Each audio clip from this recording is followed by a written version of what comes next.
any violence by a large population is not because this people is more violent than any other. It's an alarm, it's a sign, it's a signal that something is wrong in the treatment of this population. Where is the outcry? Where is the voice of the day? Where is the voice of the people?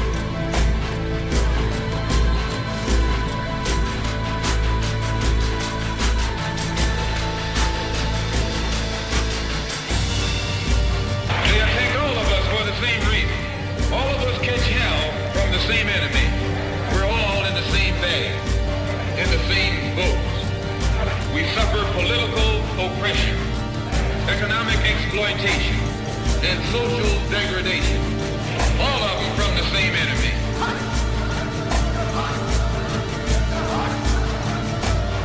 It is useless and futile for us to continue talking peace and non-violence against the government whose reply is only savage attack on an unarmed defenseless people. This year will be a year of violence. This year is the keynote is violence and the slogan is attack.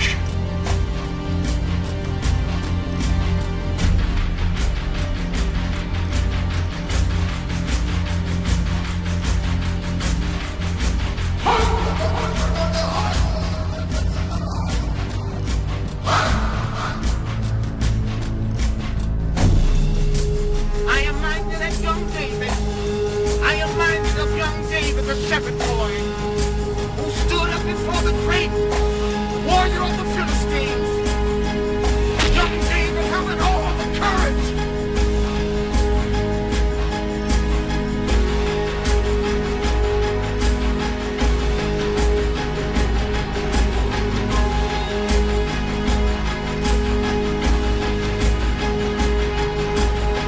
There must be someone somewhere. There must be someone. There's got to be somebody somewhere. There's got to be somebody somewhere that cares.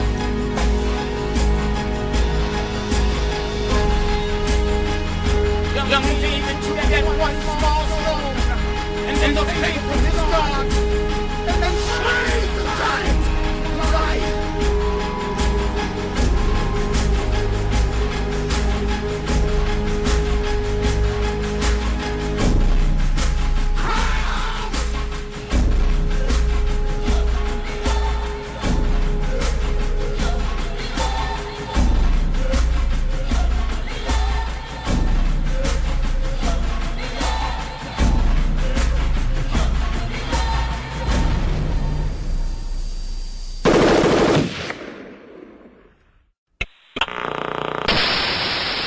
A Pathé dispatch shows the scene in Jerusalem as Jewish and Arab mobs clashed in the center of the city.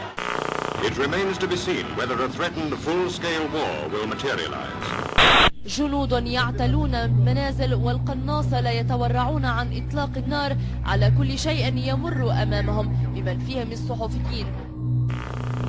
As a journalist, the more you look into the issue of Israel and Palestine, the more you sense that something is not quite right.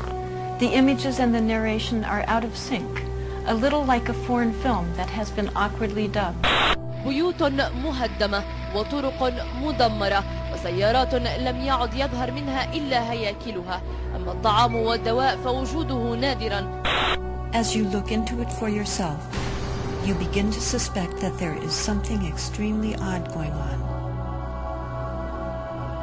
The more you look into it, the more you begin to feel it is not just odd, it is deeply disturbing.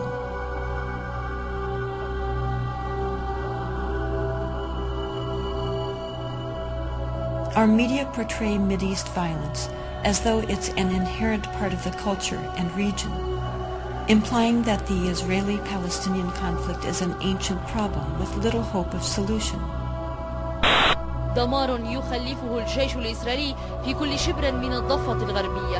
مدينة السلام المحاصرة لا زالت ترفع غصن الزيتون، وكنيسة المهد تقصف بالآليات العسكرية.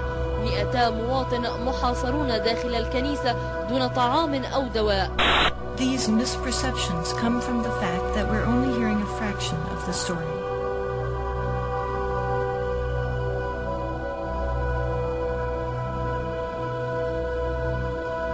You are about to witness images and testimony largely hidden from mainstream America.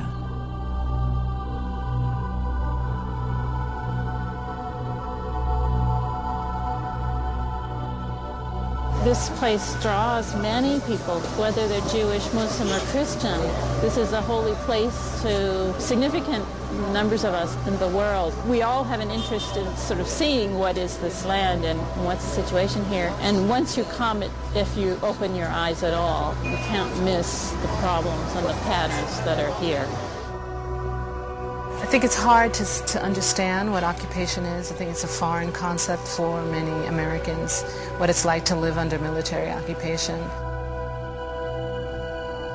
The definition of an occupation is when a foreign army occupies your land physically and controls your life. In addition, Palestinians under occupation, and this is why there's so much struggle against the occupation, they're not citizens, they don't have rights, they don't have civil rights. They're under a military rule. This is a particular kind of occupation that's both military and settler occupation. Settlements are areas of Palestinian land which are selected, and whatever is there, whether it's roads or whether it's villages or homes, they are bulldozed, and then a new town is built on the hilltop. One very good friend is Rodina Jabber, and she and her husband Appa have land in a rural valley near here called the Ba'a. And it's pretty clear these settlements want this land. It's some of the best agricultural land around here. So that valley has had repeated home demolitions. Rodina herself has lived through 2 home demolitions. They're living now in their 3rd house. اجت الجرافه طبعا مع الجيش اللي هجم علي على الخيمه انا التخمت تهدوا ما تهدوا بنتقاتل انا وياهم انا اصير حر ما يصير صاروا يضربوني في راسي وكان لي بوكله وشعر هيك مسكني من شعري ونكت شعري لما حطوا بكيت الجرافه على البيت هيك تذكرت انه ابني نايم في البيت هجمت على البيت بدي اطوله احمله أنا بركض على البيت والجيش بيسحب فيي من ظهري من ورا وبضرب فيي في ظهري وشلاليط في إجري وراسي وماسك شعري من البوكلة وخلع شعري. أنا جريت الجندي ودفعته على الأرض واحد منهم هيك مدقرين فيه كلهم. أنا دبيت الجندي ودخلت على الولد حملته بين إيدي هيك طلعت.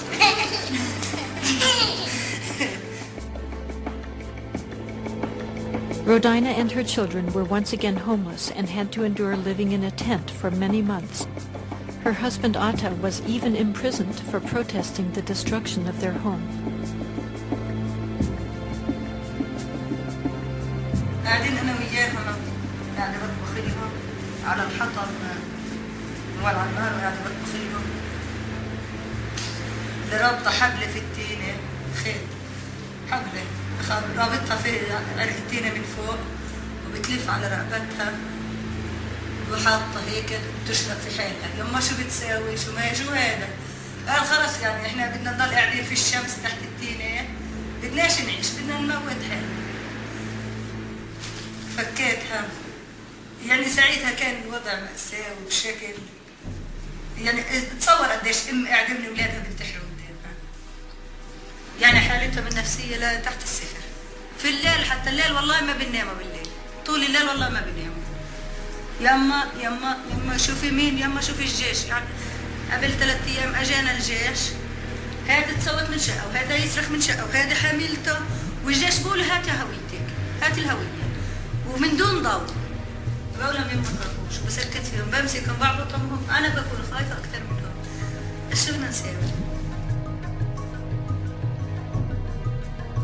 Here you have Palestinians that have no input whatsoever in the policies that are made. They're not on the city council. They're not in any of the decision-making bodies in the West Bank or Gaza. They're certainly not in the government. The policies are made in order to ensure Israeli control. So the law is designed in a way, in a very cynical way, to prevent Palestinians from building and to keep them confined in little islands, so that most of the land of the occupied territories is free for Israeli settlement. These are armed settlements, about 190 of them, spread all over the West Bank. Settlements are strategically built colonies of Israel that are connected by a network of roads which separate each Palestinian community from the next and confine their ability to expand. They are often constructed around the best farmland and water resources. They are surrounded by barbed wire. They are armed inside. Settler residents are required to be armed by the Israeli military. And they are defended from the outside by the Israeli military itself. The purpose of these settlements today, number one, is to continue the Israeli control and domination of the occupied territories. And the bottom line in all of this is to make Palestinians leave the country. It's a very hard term, I know, but in a sense it's a kind of ethnic cleansing.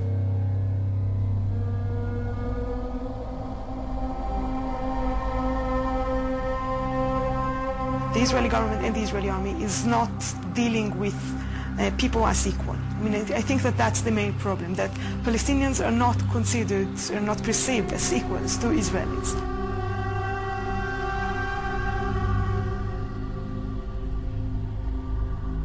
There is no specific discrimination against Palestinian Christians as opposed to Palestinian Muslims. It's a shared suffering.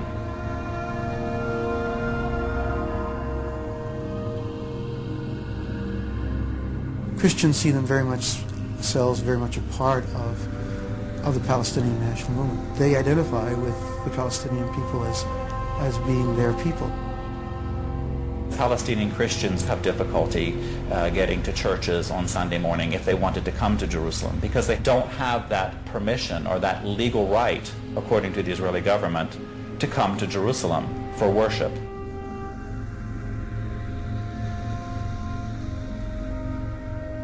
This I picked up in a home of a wonderful Christian family in Beit Jala. And this is the kind of armor-piercing weaponry that's being used against civilians, innocent civilians.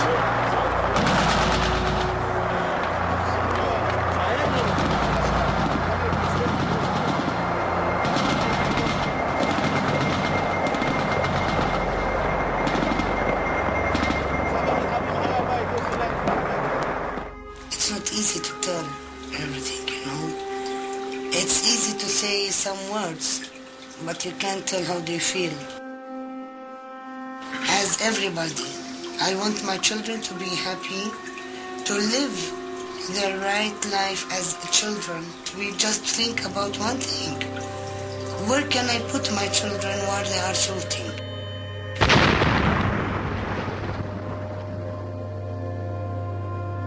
They didn't want to go to school because they are scared to come back and there is no house. They doesn't want to go without me and the father because they think that they will lose us.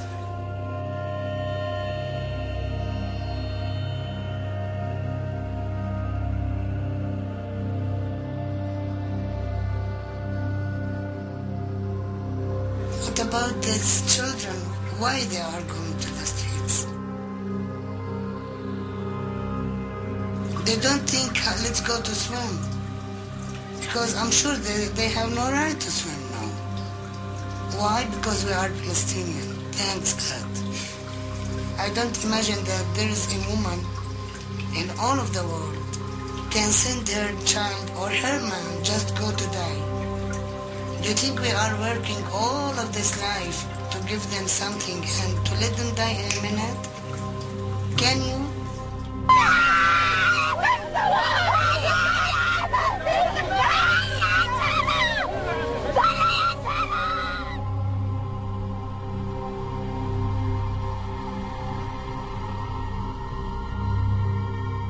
The suffering, the persecution of Christians, they've been robbed of their heritage. They've been robbed of their ancestral lands. They've been robbed of their culture. Some of the first converts to the teachings of Jesus were Palestinians. So that's how long Christians have been in that land. Their quarter, the Christian quarter, has been really, really decimated and taken over and sliced up. That has really bled the Christian community to where they're less than 2% of the population now. The presence of a Christian community within the Holy Land, can you imagine, where Jesus first stepped foot, will no longer be there.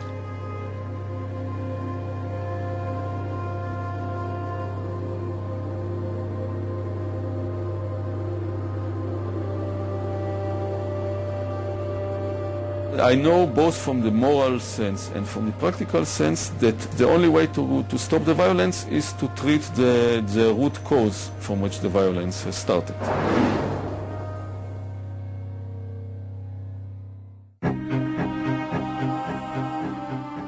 The number one myth that Westerners have about this conflict is that Arabs and Jews have been fighting for thousands of years and they're going to continue to fight. This is really quite bizarre because all it takes is a little bit of reading of history to find out that this just isn't true. There is no congenital historical enmity between the Arabs and the Jews. The Jews flourished in the Arab world at a time when they were being persecuted throughout all of Europe. At the end of the 19th century, because of anti-Semitism in Europe, European Jews began to try and figure out a solution to the Jewish problem. A very small minority adhered to Zionism, the idea that the only place in which they could be safe is within a Jewish state. Zionist Jews actually had a design on the land of Palestine, the idea of creating a homeland for Jews in the land of Palestine. And this is really the beginning of the conflict.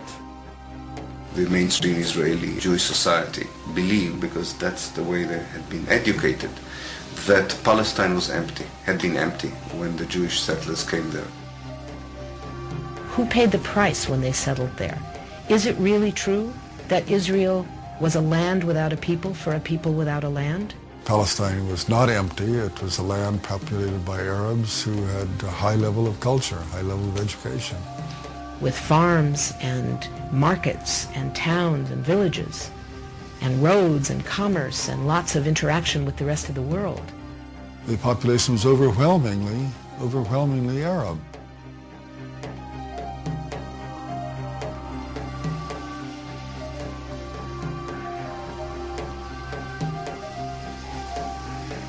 Jewish immigration increased under British rule following World War I, when Britain implemented the Balfour Declaration, promising a Jewish homeland in Palestine. This measure conflicted with Britain's previous promise of self-rule for Arab inhabitants throughout the region. Britain was basically extremely supportive of the Zionist movement. It helped to establish all of the structures of a state. At the same time, the Arabs of Palestine were denied the right of self-determination.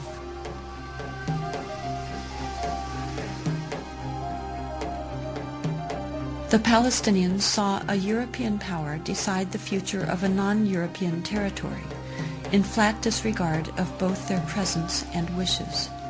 In the 1920s, as land was being stripped away from local residents, the first clashes between Palestinians and Jews began, and would continue on for years to come.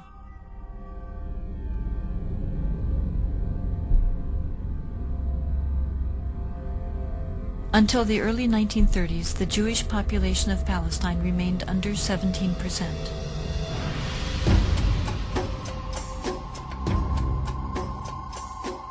Hitler's rise to power in Germany completely changed that.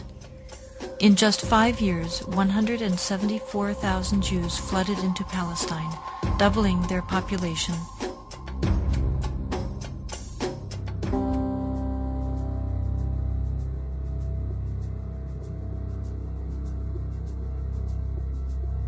As the world attempted to make amends for the horrors of Nazi genocidal policies, efforts to make Palestine a Jewish homeland increased.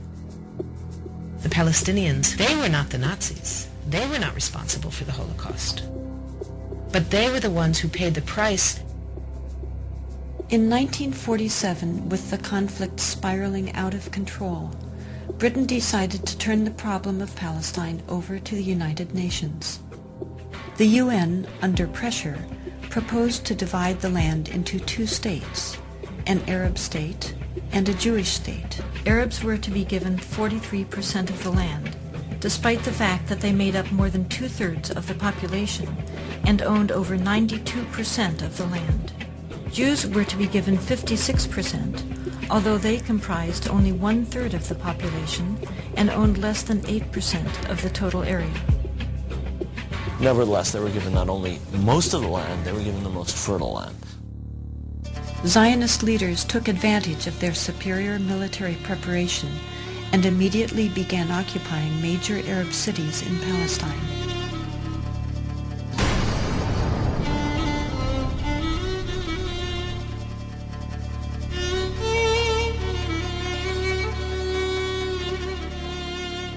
I was among the people that conquered Akko. We were walking around, we entered the flat. There was a pair of shoes, a small child, maybe 2 years old. They didn't have time to put on the shoes, so they left the shoes and they ran away. They left everything.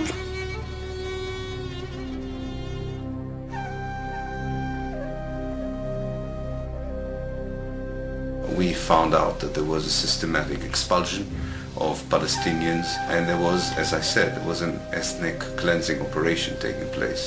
The most infamous campaign was the massacre at the village of Deir Yassin, where over 100 men, women, and children were systematically murdered. هذا البيت مكان متخبين فيه أنا وولادي وأخويا موسى. مكاليت أنا معد أخوي موسى مشان نتونس بالله فيه. هذا البيت. أجي قالوا لما كنا بالبيت كنا مش كسر خبطنا الكنبلة وجينا صورت أنا وبنت الصواب تمسح ولادي. وكان بعد ما راحت المراكة الحالة كسروا الباب عليهم وطلعونا بدهم يقتلوا أخوي مسدبوا فيه على وجهه اللي يقتلوه. وتناولت 250 ليرة من عدة وقلت يا خواجه بس مشان الله هالطالب انت قلت لسه قال لي كتير انت كويس هات المصاري وبعدين كنت الحنو شو نسوي فيها كنت الحنو اجراك يا ويلي هي زي على السلام كحلي هذا اللي يعود حط لك الخمسين ويكون راسك في موسى قدامك حط لك 5 مليون تحت راسك.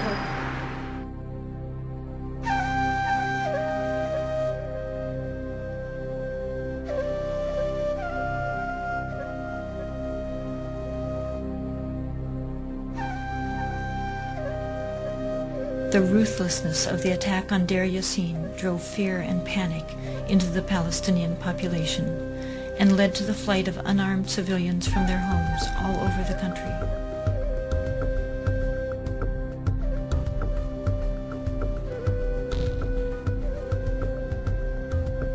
As a result, maybe 300 or so thousand Palestinians had already been expelled before the first Arab soldier entered Palestine.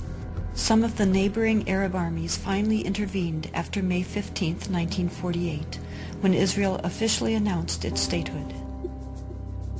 Although there was a lot of war rhetoric on the Arab side, very few soldiers, Arab soldiers, were sent into the battlefield. And actually, for most parts of the war, there was superiority on the side of the Israeli army.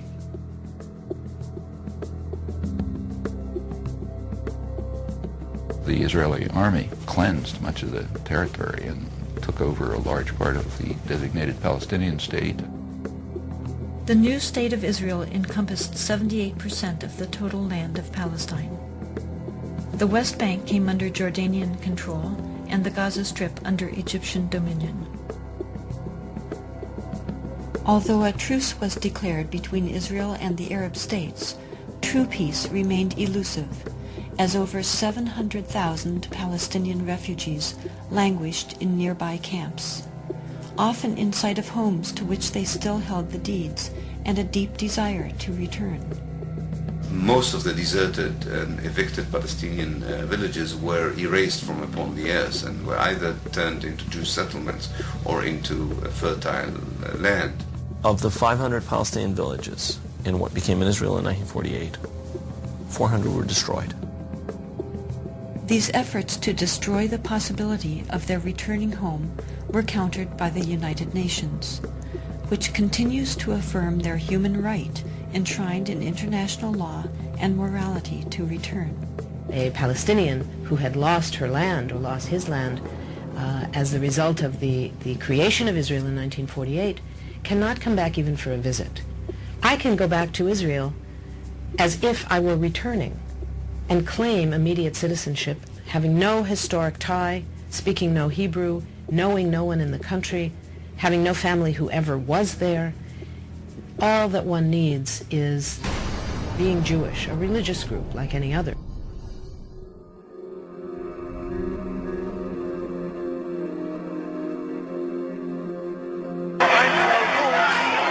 I'm a witness. I know the Arabs are very good. No problem till the Zionist movement start. My grandmother tell me before the Zionist movement start, they babysitting each other, the kids.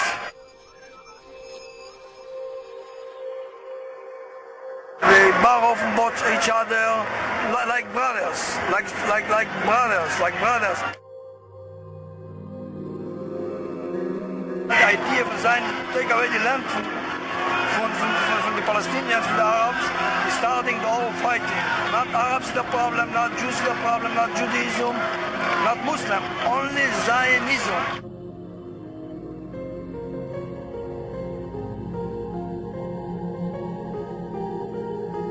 The events of 1948 were a defining moment for the Middle East, and from that point onward created instability throughout the region. Violent tensions continued and led to another war in 1967.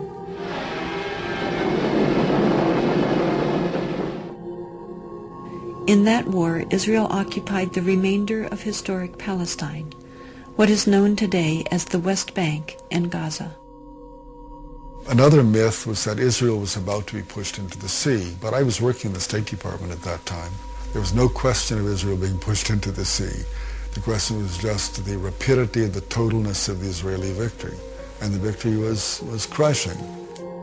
During the 1967 war, Israel displaced more than 400,000 Palestinians, half of whom were 1948 refugees, displaced for a second time in less than 2 decades.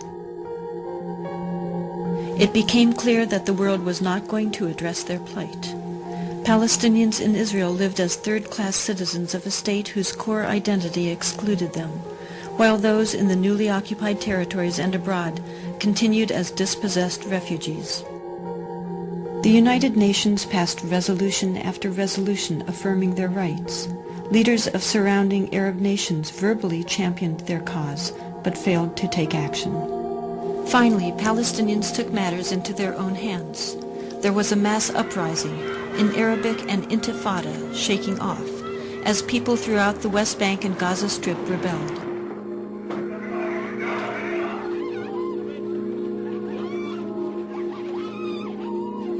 The Israeli government adopted a strategy, in the words of Defense Minister Itzhak Rabin, of might, power, and beatings, which became known as the break the bone strategy.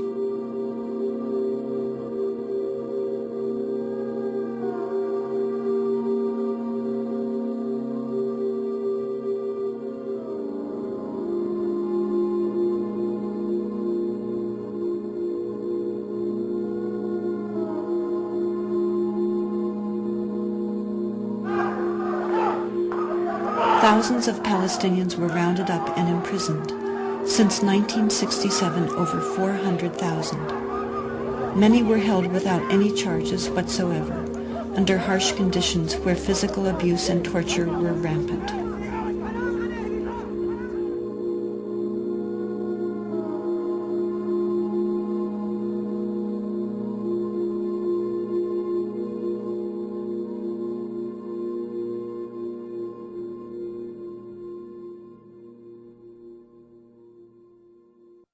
Today, we bear witness to an extraordinary act in one of history's defining dramas. The Oslo process begins officially with the handshake on the White House lawn.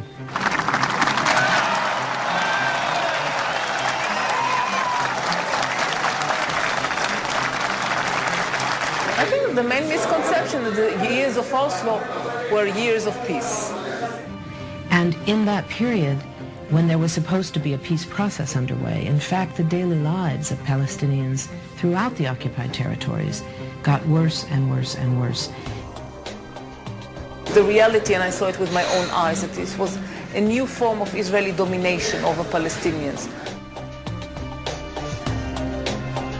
Economic and social rights, which are rights to health, education, work, etc. These areas are the areas that declined the worst for the majority of Palestinians, almost all Palestinians. All the economic indicators turned for the worse under Oslo during this peace process. Moreover, Israeli settlements have continued to expand throughout that period.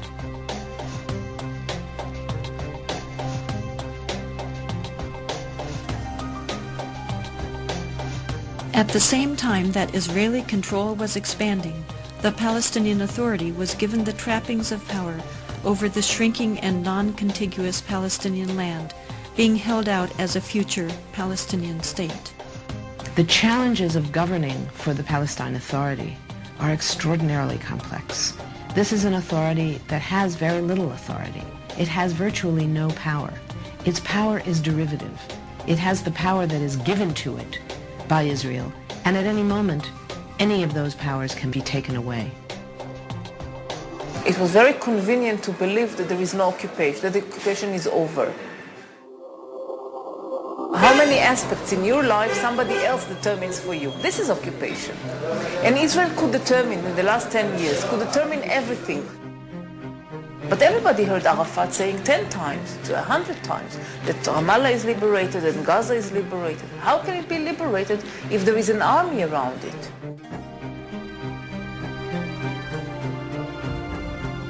The Palestinian officials spoke very warmly about the situation, about the reality, and they were hiding the fact that for the great majority of the population, these years were a disaster.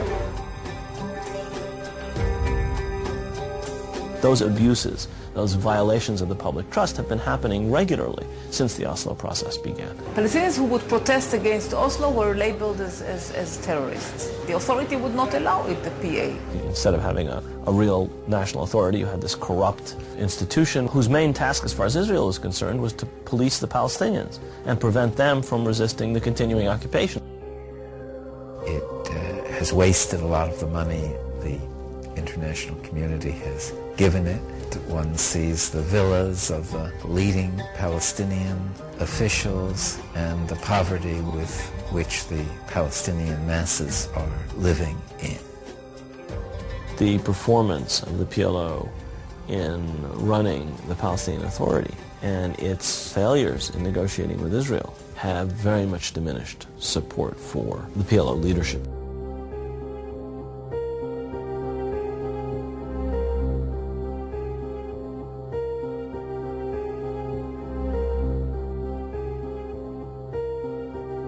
While Americans were being told by the media that a peace process was moving forward, Israel continued its policy of home demolitions. Since 1967, about 12,000 Palestinian homes have been demolished. More than 700 of those homes were demolished during the Oslo peace process. What you've got to have, and I think it's a fair demand on the part of Palestinians, that during the process of negotiation, you're not turning over more and more territory to Israeli settlers and changing the character of the land that you're supposed to be negotiating about. The notion that this is going to be a negotiable question does not ring true to any Palestinian who lives up against one of these settlements, which are continually expanding. And what does it mean to expand? It means you steal more land. Abdul Jawad is a Palestinian farmer whose family has lived there and tended the land for centuries. The Israeli authorities have confiscated countless acres of their farmland. شوف الشجر اللي كان ما أحلال اللي كان موجود هون. يعني كيف واحد بقعد في جنة أنا مسوي جنة هون. شوف شو بدال الجنة شوف سووا معاك. شوف شو هذا بتتفرج شو هذا اللي سووه هون.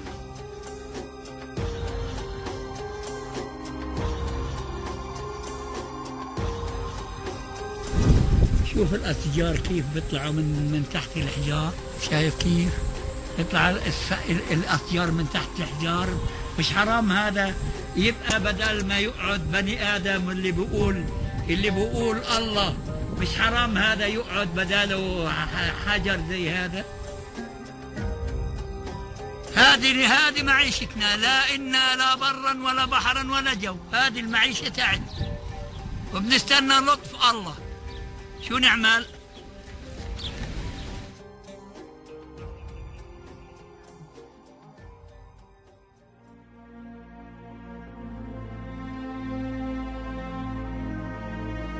These settlers live and prosper at the expense of the Palestinians and the Palestinians' well-being, present well-being and future well-being.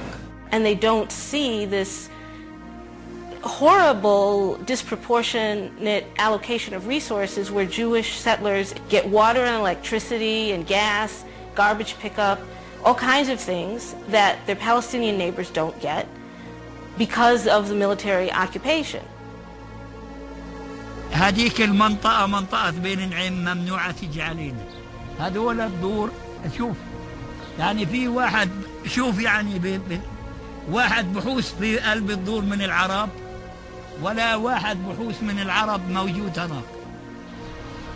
هذه السيارة يعني لو ما إسرائيلية بعدوهاش. They lost the middle of the valley for a bypass road, which is now an Israeli-only bypass road. They can't drive on it to go to their homes. The thing is extremely ugly to watch. I mean, this is just day-to-day life. I'm not talking about the fighting here. I mean, you walk through Hebron, you're an Arab city, 100,000 Arabs, a couple hundred Jews, settlers walking around with rifles, looking as if they own the place. Settlers can go in a Palestinian village and burn the fields there, destroy the house, hit Palestinian, even shoot Palestinian. Several of the women have been beaten by settlers on different occasions. In each of those cases, we were just being a nonviolent presence on the street, observing when settlers were acting out, and they just attacked different ones of us.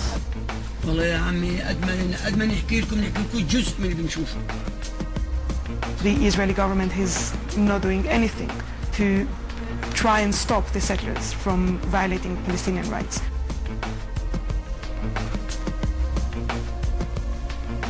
From all the cases that settlers actually killed Palestinians, very few were accused of murders, but then the president came and gave amnesty or shortened the punishment that they received from the court. In some cases, they cooperate with them. They guard them. Like one case, the settlers went and took a house, Palestinian house, and just said, well, now it's ours. So the border police stood down there to protect them because the Palestinians were angry. So the border police just stood there and protected the settlers instead of course, arresting them, just saying it's illegal. The bottom line is to make things so difficult for the Palestinians that anybody that wants a future for their children, anybody that wants to get ahead in life, anybody that wants a normal life will leave. يعني أنو اللي عنده جنة زي هذه ويعني بده يرحل وبده يروح ويرحل ويدشرها. وين بدنا نروح احنا وندشر ارضنا اللي زي هذه؟ The Jabr family continues to live under constant harassment. Most recently, Abdul Jawad broke his leg while trying to protect his grandchildren from settler attacks. Many of us feel hostage, that we're held hostage to the settlers. Because I think the vast majority of Israelis don't care about the occupied territories. But we're held hostage to the settlers that have enough political power within the Israeli political system that they can frustrate any attempt to get them out. And as long as they're there, the Palestinians can't possibly make peace.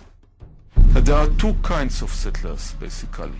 There are the ideological settlers who feel that these territories have been promised to the Jewish people by God, and they feel that every place which is mentioned in the Bible, they have not only the right but the sacred duty to come and to build a modern Jewish settlement. And if Palestinians who live on that spot have other ideas, then they have the right to break their resistance by force or to call in the army. And the other kind, which are the more majority of the settlers, are in fact ordinary Israelis who came there simply because the government was offering them very cheap housing. When you go to live there, then most of the money you get is a government loan, and if you stay there for 10 years, then you don't have to pay back the loan.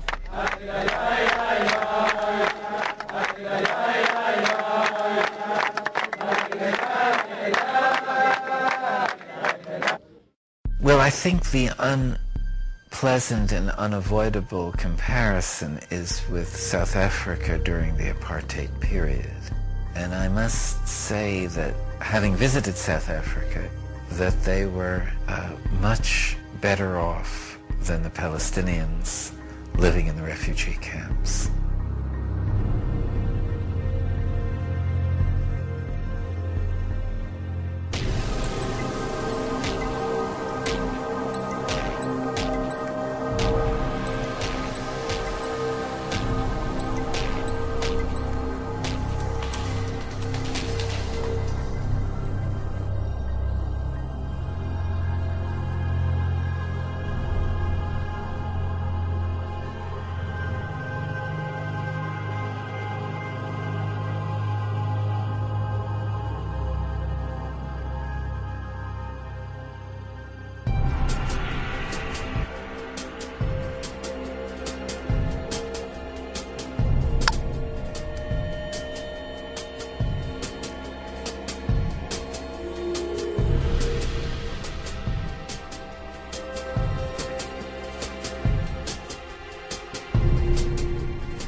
We went to jail because it was impossible to sit still while the obscenity of the apartheid system was being imposed on our people.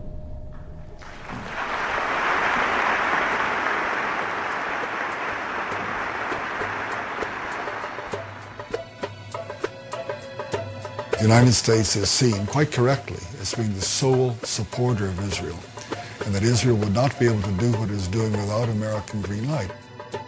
The U.S.-Israeli relationship is really unique on Capitol Hill. In my 22 years that I served there was never a moment when there was really a debate about U.S. policy in the Middle East. It was always, what does Israel want? And almost always, Congress gave them exactly what they wanted without any debate, without any amendments being considered. This type policy exists as a result of a number of factors. First of all, there is the lobby, the U.S. lobby for Israel, AIPAC, American-Israeli Public Affairs Committee. It has a multi-million-dollar budget. It has a highly professional group of people working on Capitol Hill. They know the legislative process, they know the personalities, and therefore advance what's best for the state of Israel. Congress seems to think that if you oppose what Israel wants, you'll be defeated in the next election.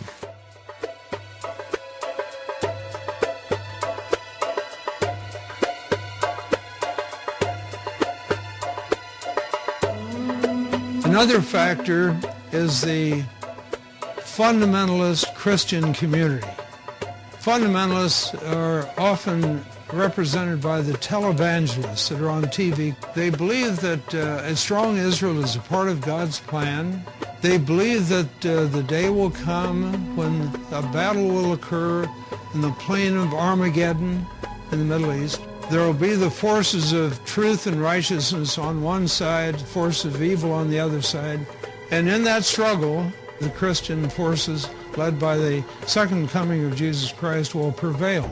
All of the Jews will be either destroyed or converted instantly to Christianity. It may sound to the viewer as a very far-out notion, but believe me, it is widely held and supported by millions of Americans whose doctrines really, in the ultimate, are hostile to the survival of Jews, but nevertheless, the supporters of Israel see this vast body of American people as being a great asset at this time, so they embrace them. And Mr. Robertson, who said, I had a vision from God that we have to support Israel. And no matter what happens and what they do, this is the will of God because they're God's chosen people. A couple of weeks later, he added, and that's when this ministry started really being blessed, when we made that commitment to Israel. Not the commitment to God or Jesus Christ's teachings, but to Israel. And we have come from all the nations of the earth to say to the people of Israel, we are your friends, we are with you, and we believe that you are called by God to possess this land. I, as a Christian and a Christian pastor, object not in my name and not in the name of over 115 to 120 million Christians do you dare say that we support injustice and deceit. We do not. The citizenry of this democratic society is systematically deprived of access to the real facts. The American media play a major role in continuing U.S. support for Israel through leaving out vast swaths of information. It is the classic case of lying through omission. Major statements by American diplomats, senators, military leaders are going unreported. Sentences are being removed from news stories. Information is being manipulated. Those are the three factors that work together on Capitol Hill and lead to such total bias, such total absence of free speech, of open debate that is, I think, very destructive to our institutions and to our best interests in world affairs. So Israel, for example, does not abide at all by international law. The entire occupation is illegal. It's a violation in particular of the Fourth Geneva Convention. By the rules of the Fourth Geneva Convention, you're not allowed to build settlements, you're not allowed to build roads, you're not allowed to expropriate land, you're not allowed to deport people, you're not allowed to restrict their freedom of movement, you're not allowed to harm their economy, you're not allowed to make them unemployed and impoverished. But everything that Israel does in the occupied territories, U.S. taxpayers are paying for it. The U.S. gives the financing, it gives the military support. Israel receives as much foreign economic assistance as all the countries combined in the world.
In March 2003, the U.S. government approved $10 billion in aid for Israel.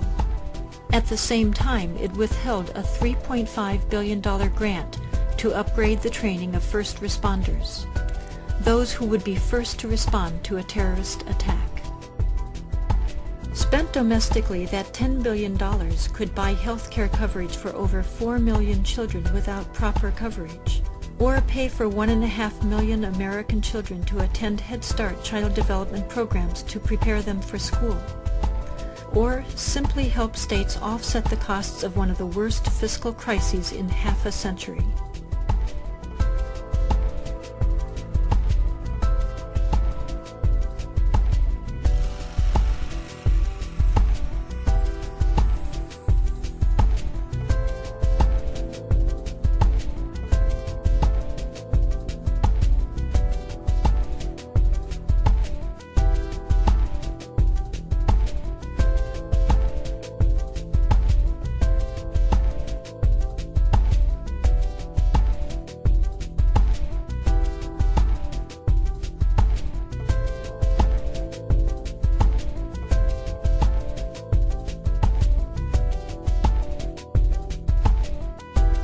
One of the reasons that the American commitment to Israel is so strong, that it's not only reflecting the impact of well-organized pro-Israeli lobbies, but it also represents the views of the Pentagon that sees Israel now as an indispensable strategic ally in the effort to control and exert influence throughout the region.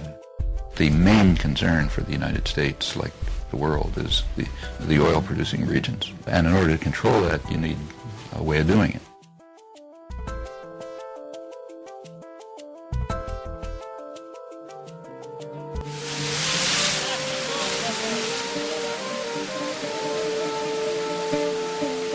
Desperate for a peace that would finally end occupation, Palestinians again came to the negotiating table in 2000. People think, look, Israel was very forthcoming. It offered 95% of the West Bank, of the occupied territories to the Palestinians, and they rejected it in violence. The assumption of that 95% argument is that getting 95% of the land gives you 95% sovereignty, a sovereign country. But I think it's very useful to think in terms of a prison. If you look at a blueprint of a prison, it looks like the prisoners own the place. And the prisoners have 95% of the area. They've got the living areas, they have the exercise yard, they have the cafeteria, they've got the work areas. All the prison authorities have is 5%, is the control.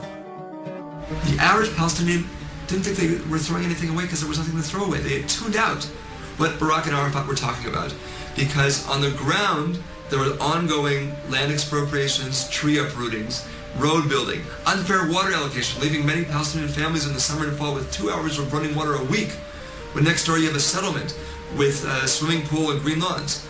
So what do you expect people to think?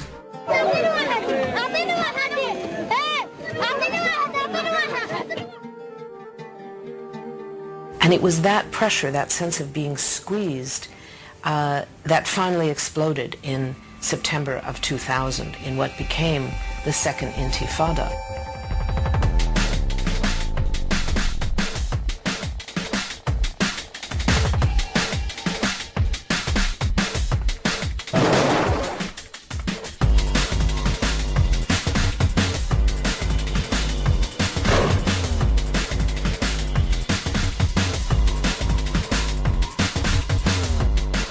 What is called the Second Intifada is essentially a mobilization of resistance against this structure of occupation and oppression.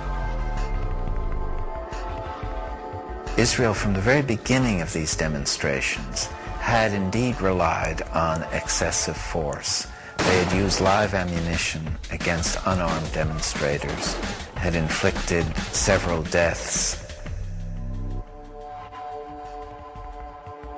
and hundreds of casualties in the opening days of the Intifada.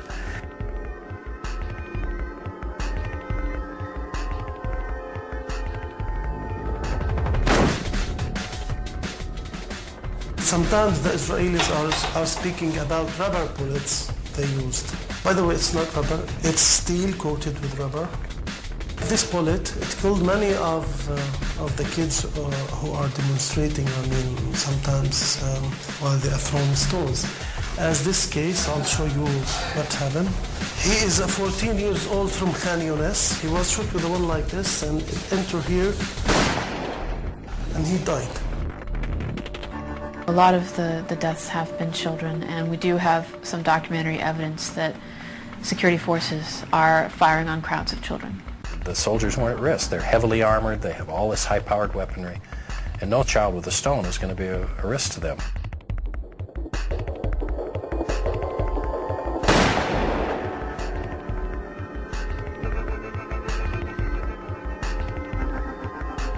Most of the Palestinian abuses involve shooting at settlements, ambushes on settler cars, and obviously the suicide bombings inside Israel. There are some risks to Israeli life. Many Israelis have been killed. When there was this horrible suicide bombing at the pizza place in Jerusalem, I went to visit some of the kids who survived that blast in the hospital. It was horrible. It was horrible to see what happened to these children. You see the blood, you see the agony of the family. This is what the world sees. But one cannot take it out of the general context. And the context is of an Israeli occupation which is, it seems not to be so brutal, but it's very brutal. It really makes people's lives unbearable.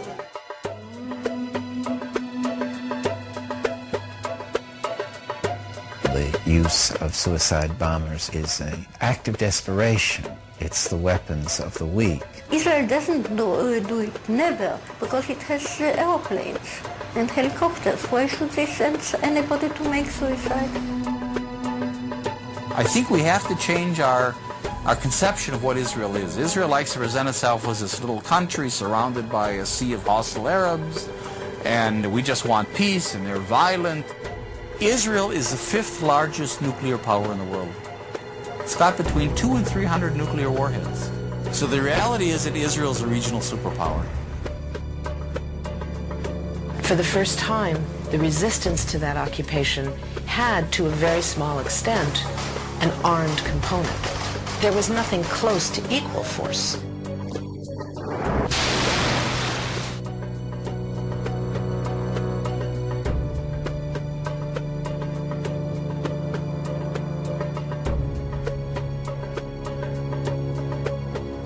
At every stage, they had used grossly excessive force against a completely defenseless civilian population. The victims have been overwhelmingly Palestinian civilians, overwhelmingly, not armed groups or armed individuals.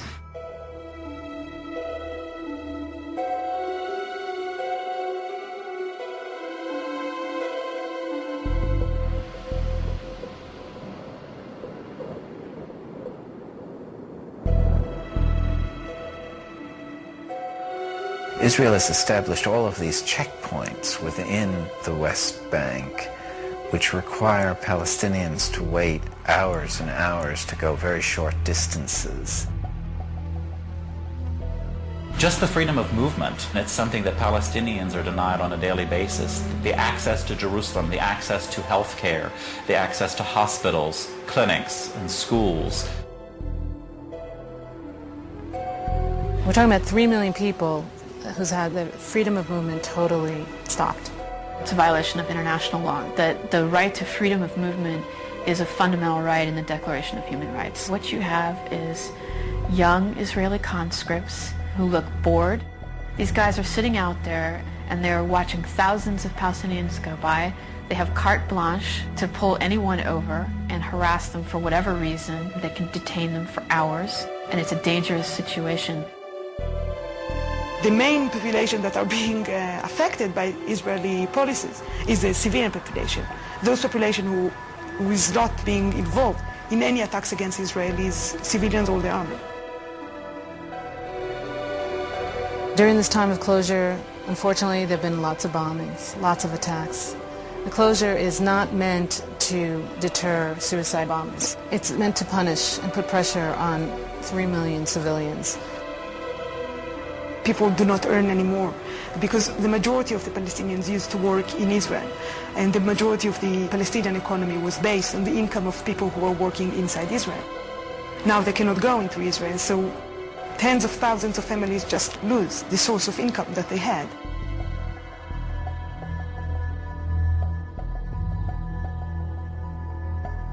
The education system is also affected by that. The student cannot go to the university. Birzeit University was subject to army closures for something like 18 times. The longest closure was during the first Intifada. For 5 years we could not set foot on campus.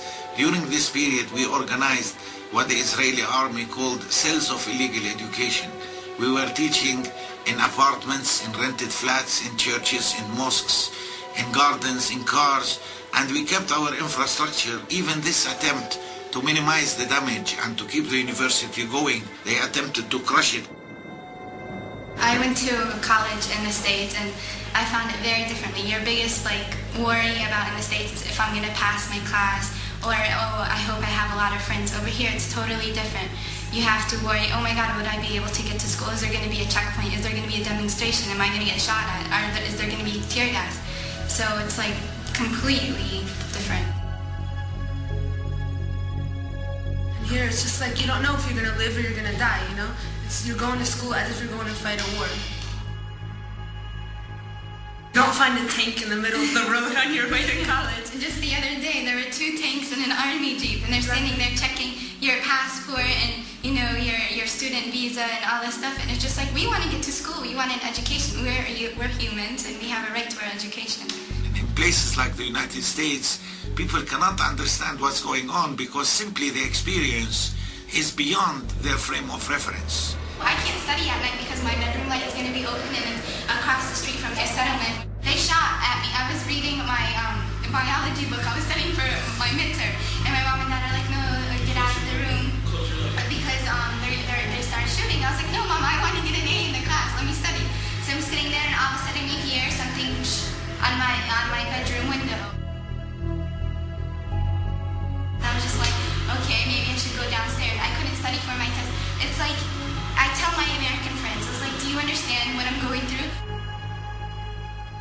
The amazing thing is not that you have cases of suicidal students. The amazing thing is the bulk of them, they try to carry on in the middle of this mess as if life is normal, as if they want to celebrate their graduation and they want to build their life and they want to carry on. That's the other part of the coin. The root problem here is occupation. Everything else emanates from there.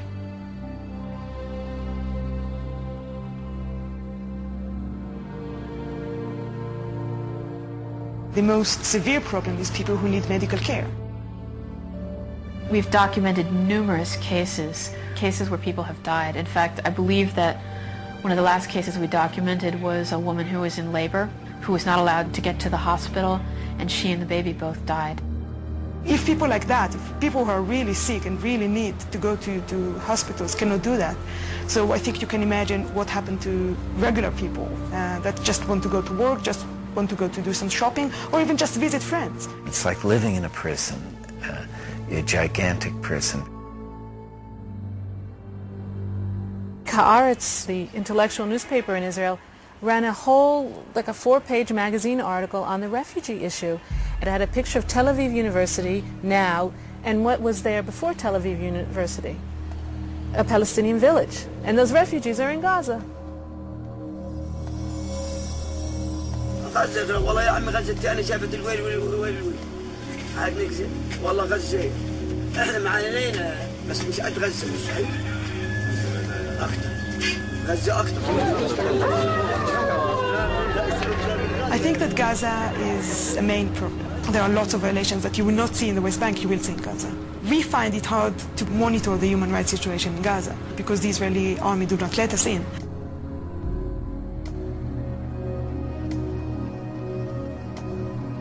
Palestinians in Gaza had been under Israeli military control for over 38 years, where 1.3 million Palestinians were crowded together to make room for 8,000 Israeli settlers.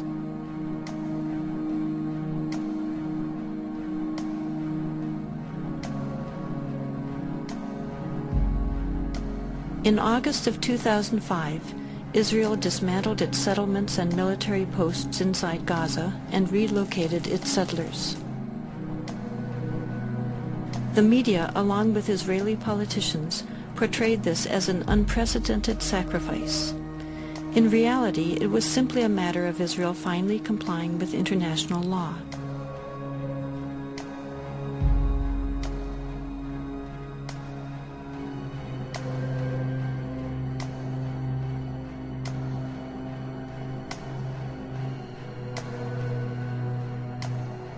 Although Israel's presence inside Gaza is no longer visible, Israel will still retain ultimate control over Gaza's borders, coastal waters, and airspace, creating a virtual prison. Refugee camps, even if there was no conflict with Israel, are just humanly horrible. They're so overcrowded. And you have 14 to 25 people living in a space.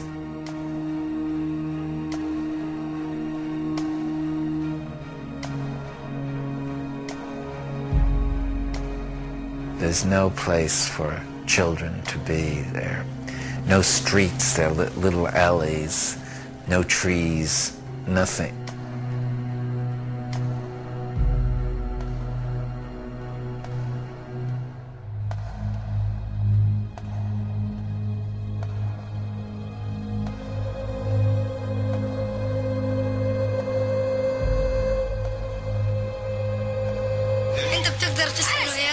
تسكن هنا تتدرج لأنه المواقف صعبة هنا والواحد إذا وقف قاعد هنا عطول بتلمس قبل ما يضرب الصاروخ ببقى متلمسين لأنه كل ما يضرب الصاروخ بتشقق الحيط.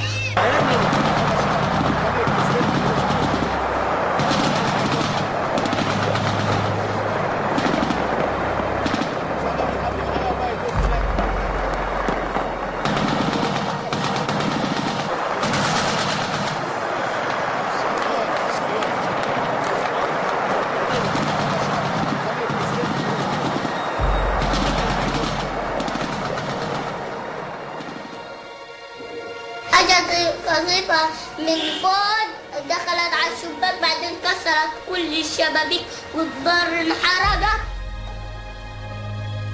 ليش هم كسروا غراب كسروا لعبة لسه في كتير غراب ساحوا كله رميناه على الزبالة والأواعي رميناها على الزبالة بنشحت من دور الناس هي أواعي للباس وحتى الأكل اللي بناكل فيه ريحته غاز ومش راضيين نصيب أواعينا وهينا لابسين غاز. لو تشموهم أواعينا خلي اليهود يجوا ويشموا أواعينا ويشوفوا دارنا. كل ما نيجي نتحمم في الدار نيجي نعمل نيجي بنشوف الريحة كلها كتلاتنا كتل. هاي الأواعي شوف ها ما لمنعهم مش غير شم غاز. ايش بدي أسوي؟ حتى نظارتي اللي أبويا جاب لي إياها ما فرحتش عليها. حتى الإسم الأم جابتها الحلب الخواتم ما فرحتش عليهم. كيف بدي أفرح عليهم والعقد وهداك كيف بدي أفرح على أغراضي أنا؟ نفرح على أغراضنا بإيش؟ يعني أطفالنا مش عارفة تعيش ولا إحنا عارفين نعيش. يعني عيشة ايش بدي اقول لك كلها خوف ورعب. عايشين في الخوف والرعب.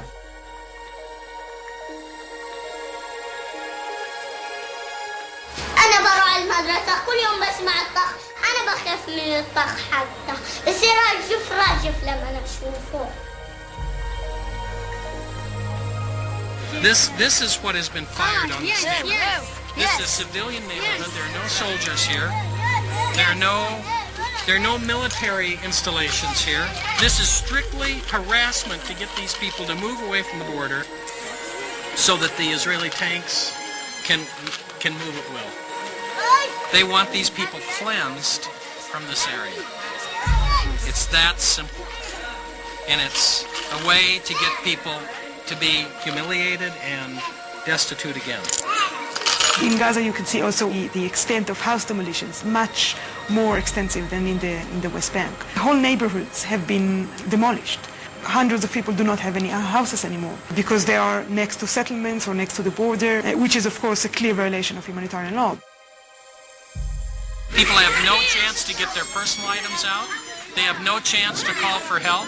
And this is far away from most media outlets. You are amongst the very few journalists who have even seen this. European or American journalists who have even been here because people are afraid to come or it's too hard to come.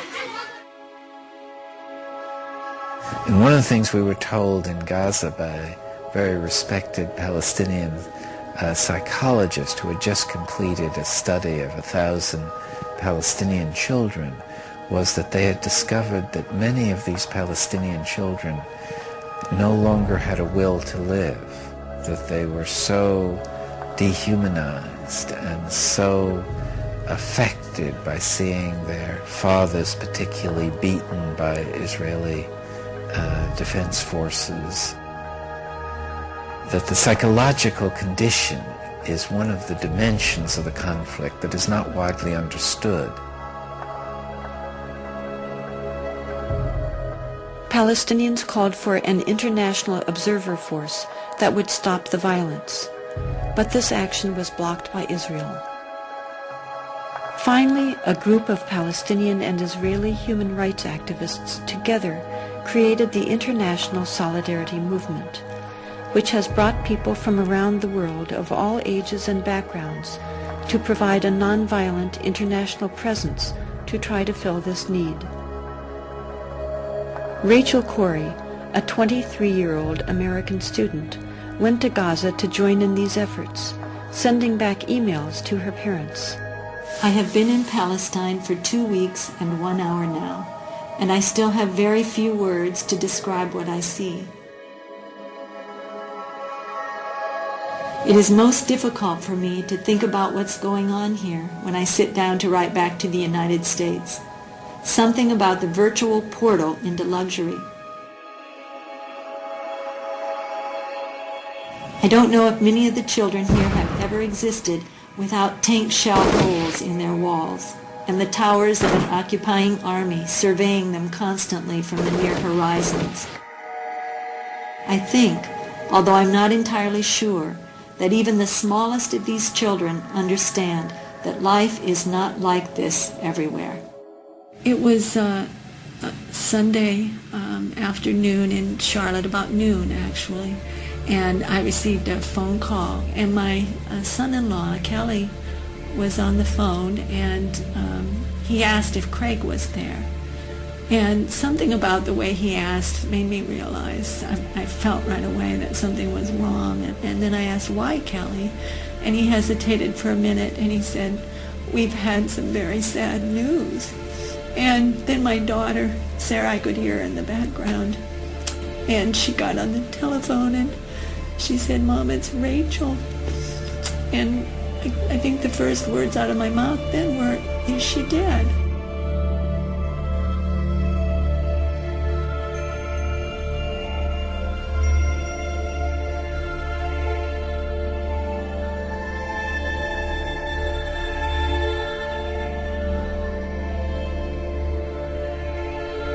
We were opposing the demolition of farmland and other property, Palestinian property by Israeli destruction forces and bulldozers.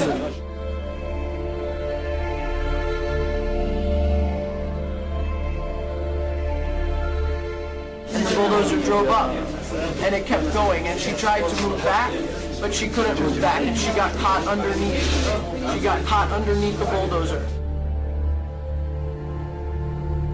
Many other internationals began to surround the bulldozer and yell at it and tell us that there is somebody there, and it did not stop.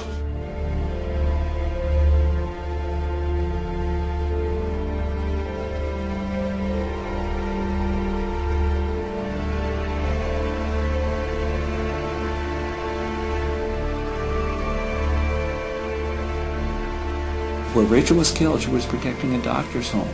And that's important to realize. And the 3 children, his wife, she knew that family, and that doctor felt that Rachel was like a daughter to him. He bought that house. It was in the middle of the neighborhood. There were other rows of houses between his house and the border. Those other homes, those other streets were all destroyed, and now it was his turn. And I've had people say, well, she was in a war zone. And Cindy points out that war zone is people's neighborhoods. Those are children. I'm here for other children. I'm here because I care. I'm here because children everywhere are suffering, and because 40,000 people die each day from hunger. I'm here because those people are mostly children. We have got to understand that the poor are all around us, and we're ignoring them. We have got to understand that these deaths are preventable. We have got to understand that people in third world countries think and care and smile and cry just like us. We have got to understand that they are us. We are them. My dream is to stop hunger by the year 2000. My dream is to give the poor a chance. My dream is to save the 40,000 people who die each day. My dream can and will come true if we all look into the future and see the light that shines there.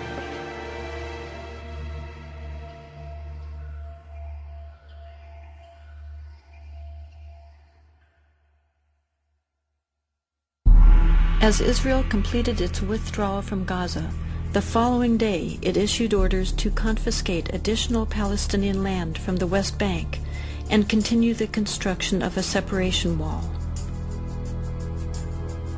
This wall is twice the height of the Berlin Wall and 4 times longer.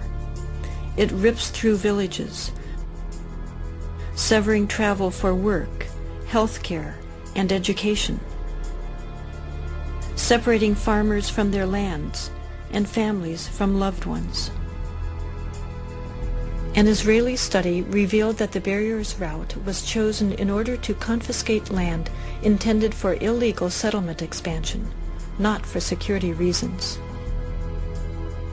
Here you have this huge wall being constructed right in the middle of the West Bank. How can anybody believe that there's going to be the creation of a real state? It's a symbol and a reality of oppression. Anybody outside of Israel who supports a two-state solution has to be very careful, because what they mean in a two-state solution is that 90% of historical Palestine would be Israel. In the rest 10% you'll have 2 huge prison camps, one in the Gaza Strip and one in the West Bank.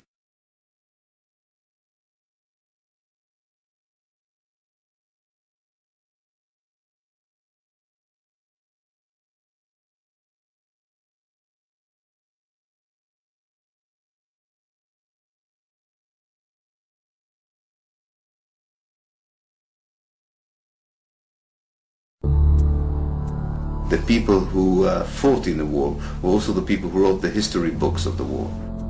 And they already had a story that they made up about what had really happened. And that story was integrated in the Israeli educational system. It was integrated in the media and the political discourse. Some of us who work as Jewish educators have been admitting over the last maybe 10 years that it is propaganda. Israelis don't understand what's going on. They don't know the occupation. We began to educate ourselves. And the first thing we did was invite women, Palestinian women, to come into our homes and talk to us and tell us what exactly was the problem as they saw it. And little by little we learned about their lives. We learned about the suffering they encountered on a daily basis. We learned about the killing going on there, about the lives that were completely circumscribed by an occupation that they had no control over. I'm one of the few Israelis not in uniform and not a settler that's been in the territories in the last 9 months. You just see that the army was actually waging a very cruel war. On the Israeli side, there seems to be no understanding that this is how you create terrorism. If you are so repressive on a people, you give them the sense of having no options, and that's a very dangerous place. In fact, there's a very clear correlation between the kind of human rights abuses that Israel commits in the West Bank and Gaza and the Palestinian militant response to those abuses.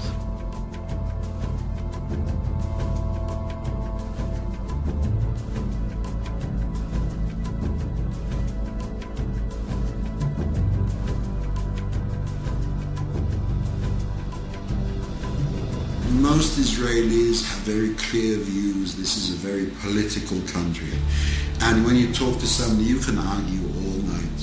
And you can go red in the face or blue in the face or whatever the color, you won't get anywhere. But when somebody says, I refuse to do this, this is wrong for me, for us, for our country, this is immoral, and I'll go to prison rather than do it. And one guy does it, 5 guys, and 50 and 100, and people say, hey, what's going on here? These aren't cowards, these aren't traitors. Most of them are officers, by the way. So if these guys are refusing, there must be something wrong here.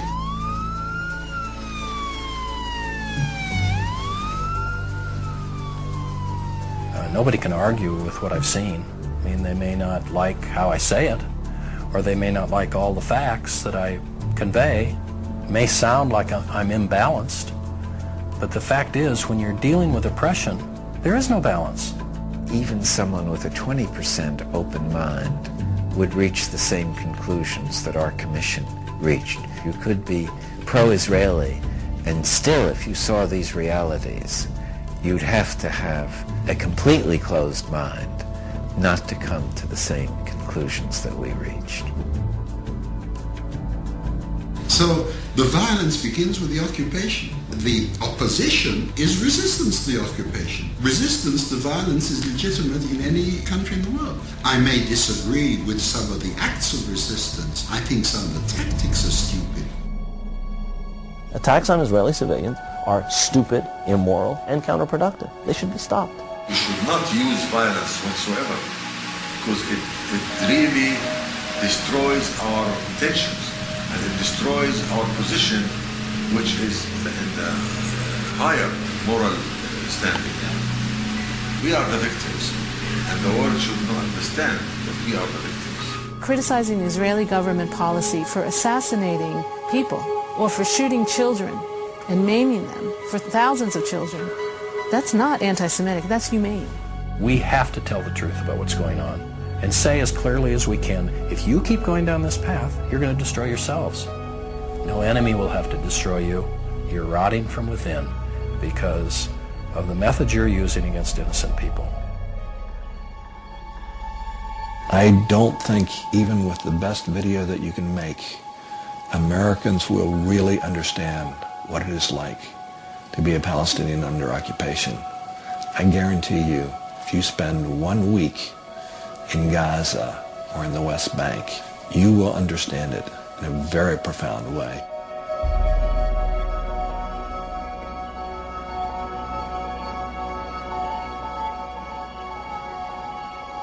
All the wars of independence, you can start, if you want, with the War of Independence of the United States. They said no taxation without representation. And we demand taxation from the Palestinians and don't give them any representation. It is the same all over the world, and nobody wants to be under somebody's occupation.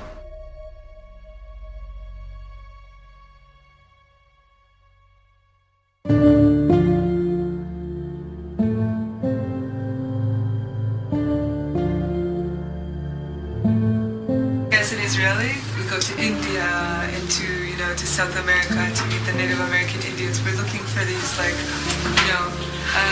indigenous people with some kind of more rooted wisdom, and they're right here. They're right here, right under our noses. Nobody ever comes here. The Falahin, for me, the Palestinian Falahin, it's like, everything that that people go looking for. People with deep roots, really connected to the earth, with this romance with their land, and just incredibly wise and open-hearted, and simple, beautiful, and Israelis never see them unless it's through Target.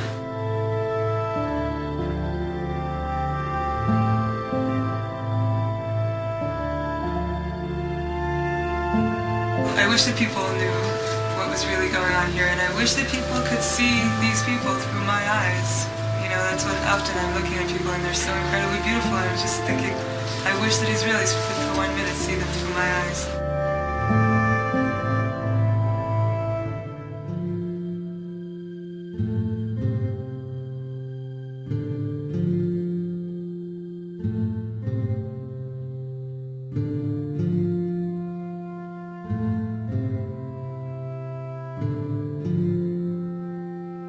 No amount of reading, attendance at conferences, documentary viewing, and word of mouth could have prepared me for the reality of the situation here. You just can't imagine it unless you see it.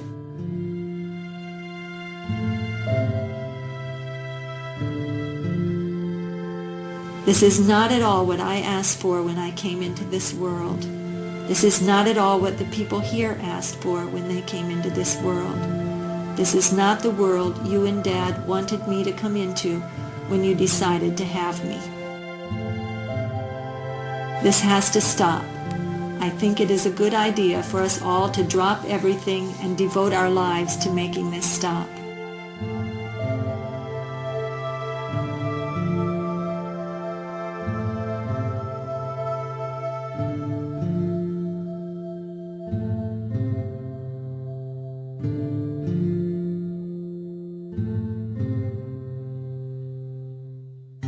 The real battle for justice in the Middle East has to be fought and won here in America. This is an American issue because this is an issue of American foreign policy. The Israelis are talking about this, and I think it's time for Americans to realize they're the only ones not talking about it. And it's actually very dangerous for their own interests and for the interest of Israeli Jews here. Well, we're not going to be tossed in jail. We're not going to be tortured. You know, we're not facing what people in the occupied territories are facing. If we decide we don't want to do it, fine. But then try to look yourself in the mirror and say, I'm a murderer. It's really high time for Americans to step up to the plate, to do whatever we can, encourage our government to take a strong initiative to end the occupation. Those who really care about the interests of Israel should exert all the pressure possible in order to force Israel to stop the aggression, stop the repression, end the occupation. And the just solution has to be ending the occupation. Ending the occupation is step number one. Justice is the best way of bringing about security and peace. There'll be no security for Israel as long as this kind of oppression continues.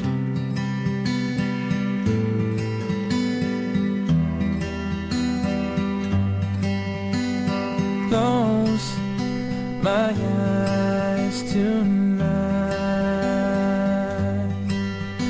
My